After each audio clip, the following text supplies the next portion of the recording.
Once Narada Muni, who acts as a messenger between the Lord and mortals, was once asked by a Brahmana, "Oh, you are going to meet the Lord. Will you please ask him when I'm going to get my salvation?" "All right," Narada agreed. "I shall ask him." As Narada proceeded, he met a cobbler who was sitting under a tree mending shoes, and the cobbler similarly asked Narada, "Oh, you are going to see God? Will you please inquire of him when my salvation will come?"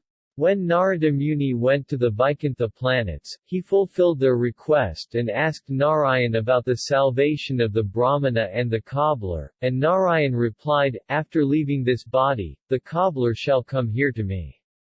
"What about the Brahmana?" Narada asked. "He will have to remain there for a number of births. It takes lots of time for him to reach me."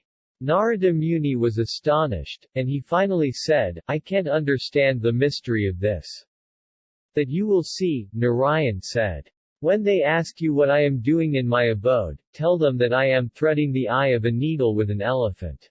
When Narada returned to earth and approached the Brahmana said, "Oh, you have seen the Lord?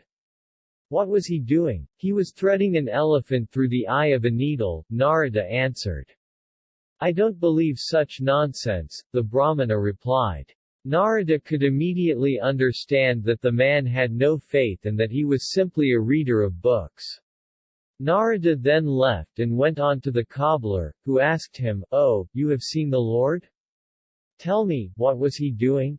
"He was threading an elephant through the eye of a needle," Narada replied. The cobbler began to weep. "Oh, my Lord is so wonderful, he can do anything. Do you really believe that the Lord can push an elephant through the hole of a needle?" Narada asked. "Why not?" The cobbler said, "Of course I believe it."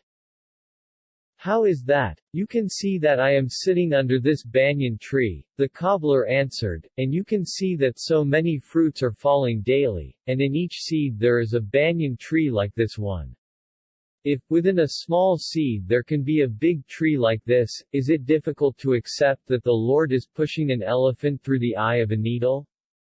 Most people in ignorance believe that they know about Shri Krishna just by reading books and try to apply the rules of humans to Shri Krishna. Indeed, he came as human for us, but it doesn't mean that you have the right to judge his actions. In Bhagavad Gita, Shri Krishna said, "Fools deride me when I descend in the human form. They do not know my transcendental nature and my supreme dominion over all that be." People think that their way is the only true way and foolishly believe that their God is the true God, but Krishna said, "I am in everyone's heart as the Supersoul." As soon as one desires to worship the demigods, I make his faith steady so that he can devote himself to some particular deity. Endowed with such a faith, he seeks favors of a particular demigod and obtains his desires. But in actuality these benefits are bestowed by me alone.